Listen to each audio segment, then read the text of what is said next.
Hello friends, I am Mrinal. Welcome back to my YouTube channel. আশা করছি তোমরা সবাই খুব ভালো আছো এবং মন দিয়ে পড়াশুনো করছো। সদ্য অনুষ্ঠিত হয়েছে পিএসসি ক্লার্কশিপ পার্ট 1 এক্সাম। তো সেখানে আশা করছি তোমরা কোশ্চেন লেভেল যাই থাক তোমাদের বেস্ট দিতে পেরেছো। আজকে পিএসসি ক্লার্কশিপ পার্ট 1 রিলেটেডই ভিডিও নিয়ে এসেছি। তোমরা মোটামুটি পিএসসি ক্লার্কশিপ পার্ট 1 বা পার্ট 2 এর জন্য অনেকটা ধারণা পেয়ে যাবে এই ভিডিওটা দেখলে। ভিডিওটা প্রথম থেকে শেষ পর্যন্ত দেখবে তোমাদের হেল্প হবেই।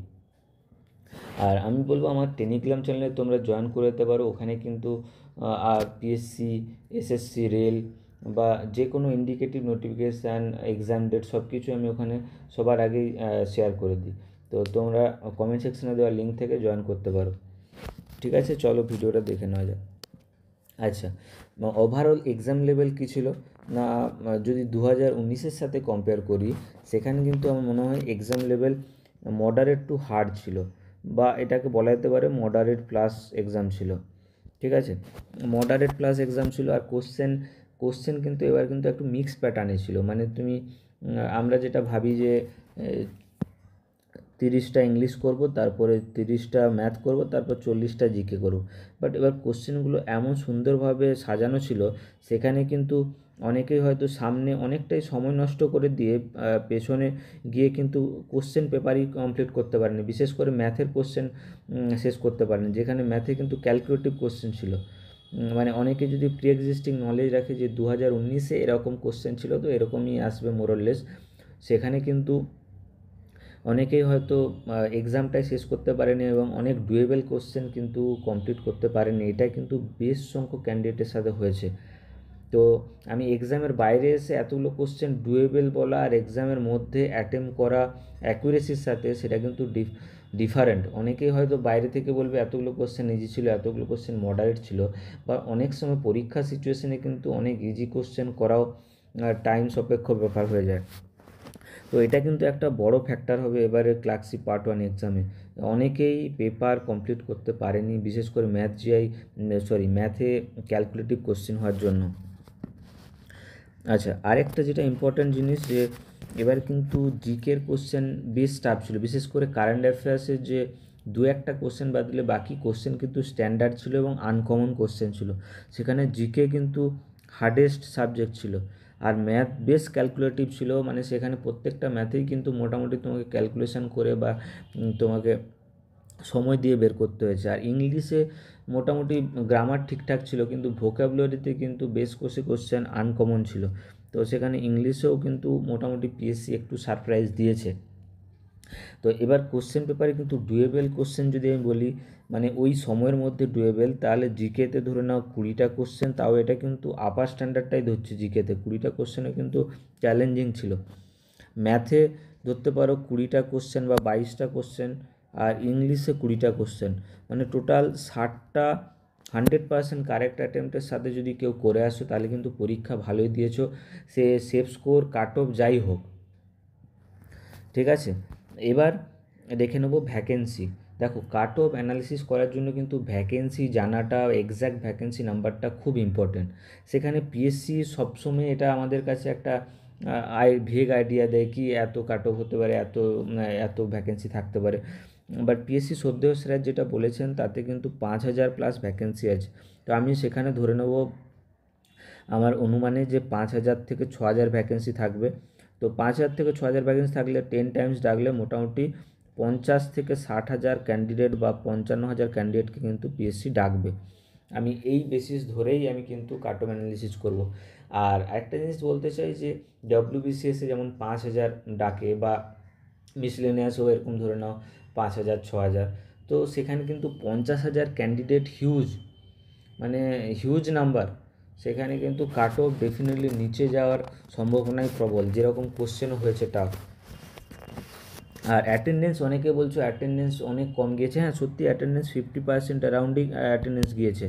বাট সেখানে 50% অ্যাটেন্ডেন্স হলেও কিন্তু যারা প্রিপারেশান নিয়েছে, যারা পরীক্ষা দেওয়ার, তারা কিন্তু পরীক্ষাটা দিয়েছে। মানে খুব বেশি কাট অফে হেরফের হবে না। তো আর নেগেটিভ মার্কিং, আগের ক্লার্কশিপে কিন্তু 1/3 নেগেটিভ ছিল, এবারে কিন্তু 1/4 মানে 0.25।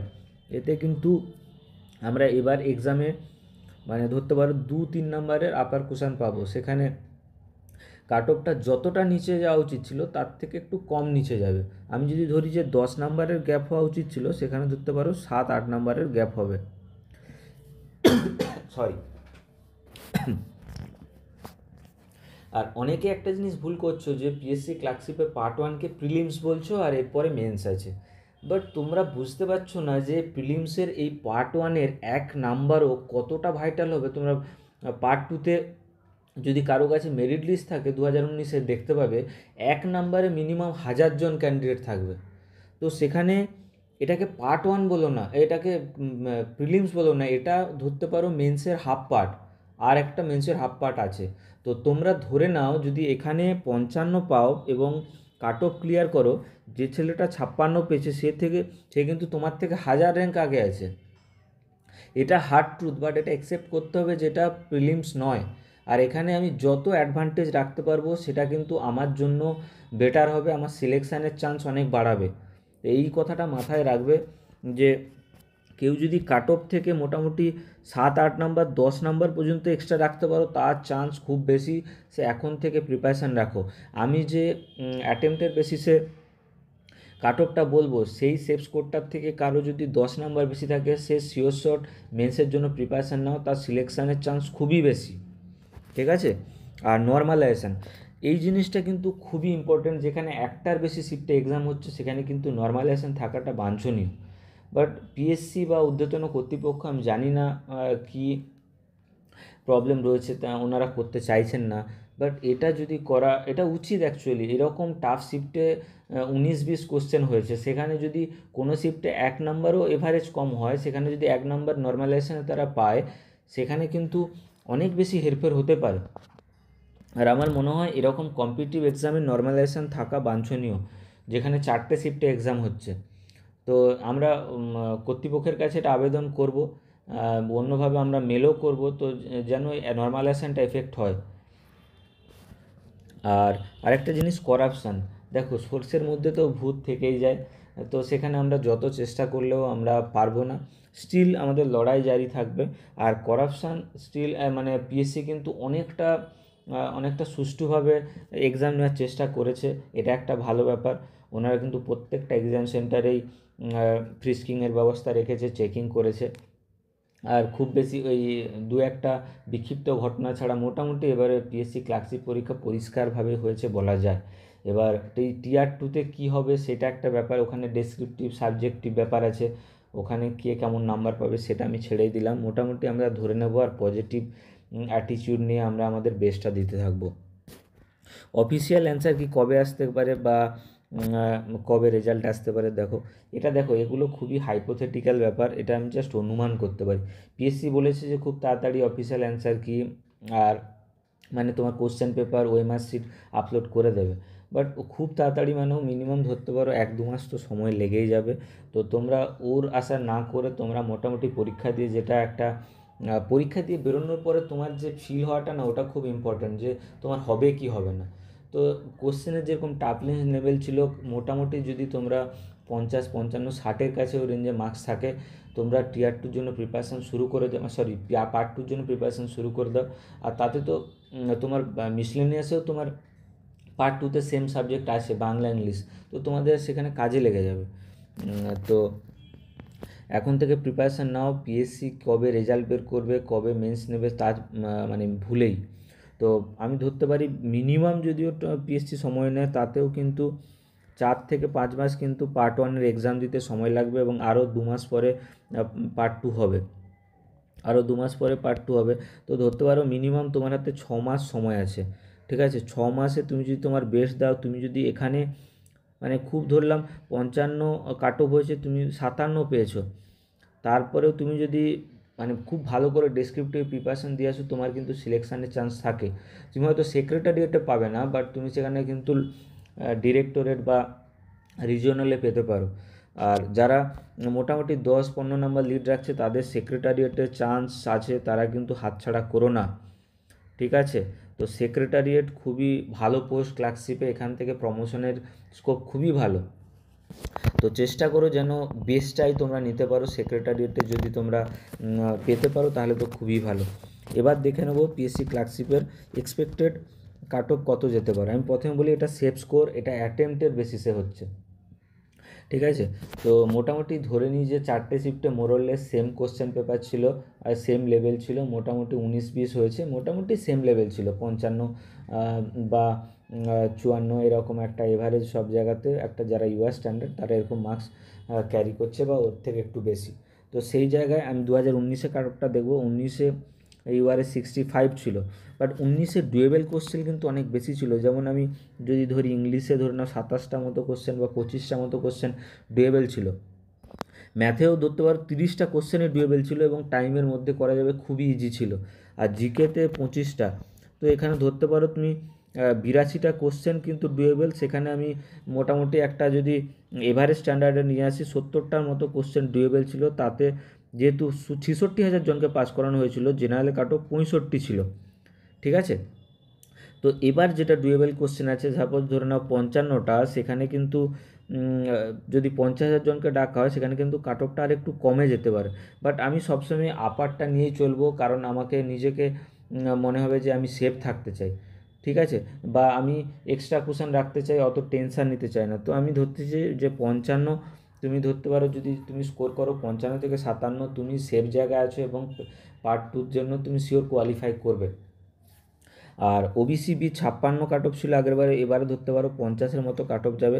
মোটামুটি ইউআরের ডিফারেন্সটা একটু বেশি হবে আগেরবারের থেকে, বাট বাকি যেগুলো আছে মানে কমিউনিটি, সেখানে কিন্তু মোটামুটি 5-6 নাম্বার 7 নাম্বার গ্যাপ হবে। ওবিসি এতে আগেরবারে 43 ছিল, এবারে ধরতে পারো 45-46-এর মতো থাকবে। ইডাব্লিউএসে কিন্তু আগেরবারে ছিল না। তো এখানে আমার মনে হয় যে যেটা বেয়ার মিনিমাম পাসিং মার্কস 40, সেটাই এবার কাট অফ থাকবে, বা তার থেকে কমও থাকতে পারে পিএসসি যদি রিল্যাক্স করে। ইভেন এসটির ক্ষেত্রেও সেম, এসটির ক্ষেত্রেও যেটা 30% পাসিং মার্কস, আমার মনে হয় তার থেকে কম কাট অফ যাবে যদি পিএসসি এটাকে রিল্যাক্স করে। আর এসসি ধরে নাও 40 থেকে 43, মোটামুটি এরকম একটা রেঞ্জেই কাট অফটা ঘোরাফেরা করবে। আর মেনলি ইউআরএ ধরতে পারো 55-র কাছাকাছি কাট অফ থাকবে, 55 ± 2 এরকম একটা রেঞ্জে কাট অফ থাকবে। তো যারা এই রেঞ্জে আছো তারা প্রিপারেশান নিতে থাকো। যারা 60, 65, 65 প্লাস, 65 প্লাসে আছো, সেখানে কিন্তু তাদের সেখানে কিন্তু সেক্রেটারিয়েট পাওয়ার চান্স অনেক বেশি হবে। তো তোমরা যাদের 65-র কাছাকাছি স্কোর আছে, 65+, তারা কিন্তু অবশ্যই এখন থেকে ডেসক্রিপটিভে সময় দাও। তোমরা কিন্তু, তোমাদের হাতে সুবর্ণ সুযোগ আছে। আর যারা 60-এর কাছাকাছি বা 55 কাছাকাছি আছো, তারা ভাবো যে 65 যারা পেয়েছে তাদেরকে কিভাবে আমি বিট করব, যে এই পার্ট 1-এ যে আমার খারাপ হলো সেটাকে আমি ওভারকাম করতে পারবো। তো গেম কিন্তু সবার হাতেই আছে। আশা করছি তোমরা এই আগামী 6 মাস খুব ভালো এফোর্ট দেবে এবং তোমরা পার্ট 2-তে খুব ভালো স্কোর করবে। তো সেখানে তোমার ফাইনাল সিলেকশান ধরতে পারো। ফাইনাল সিলেকশানের জন্য যারা একেবারে একেবারে কাট অফ ক্লিয়ার করবে মাথায় মাথায়, তারা ধরতে পারো অ্যাটলিস্ট 70-এর কাছাকাছি বা 65-র কাছাকাছি পার্ট 2-তে স্কোর করতে হবে। 2019-এর প্যাটার্ন থেকে আমি বলছি, এখন তো পার্ট 2-তে অনেকটা বেশি মার্কস আসছে। তো সেই জায়গায় মোটামুটি সবসময় আপার টার্গেটই রাখতে হবে। ওকে, আজকে মোটামুটি এখানেই ভিডিওটা ছিল। তোমার ভিডিওটা আশা করছি ভালো লাগবে এবং তোমাদের হেল্প হবে। এই রিলেটেড আরও বেশ কিছু ভিডিও নিয়ে আসবো। তোমরা আমার চ্যানেলের সাথে জুড়ে যেতে পারো। ভালো লাগলে একটা লাইক দিও, আর তোমরা কমেন্ট সেকশানে জানাও যে তোমাদের পরীক্ষা কেমন হয়েছে, তোমাদের শিফট কোনটা ছিল, আর কেমন হার্ডনেস লেভেল ছিল, কত অ্যাটেম্প করেছো, আর তোমার মনে হয় তোমার কাট অফ কত হতে পারে সেটাও জানাতে পারো। তো সবাই ভালো থেকো, টাটা।